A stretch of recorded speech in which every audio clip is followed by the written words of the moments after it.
betul semua baik. Tetapi akibat perang di Iran ini, ekonomi dunia gawat.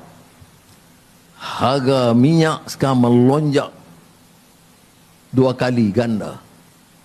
Saya kata saya nak pertahankan RM1.99 ni. Doa mudah-mudahan boleh kita pertahan, tak tahu berapa lama.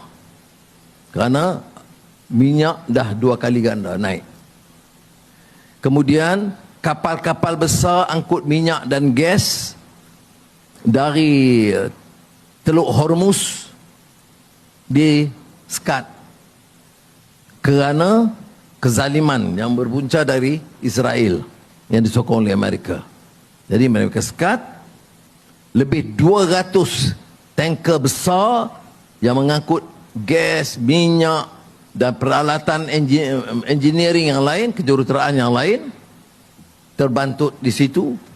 Kos dah melambung tinggi. Makanan, baja yang dibawa sepatutnya daripada Ukraine, Rusia, Eropah, semuanya sekarang ni melambung tinggi kosnya. Setakat ini kerajaan ada pertemuan cari jalan pertahan. Tapi saya cuma nak bagi tahu awal, cermat, belajar, jimat, simpan. Jangan kita lupa bahawa dalam keadaan selesa ini, gambaran di dunia ini sudah kacau bilau.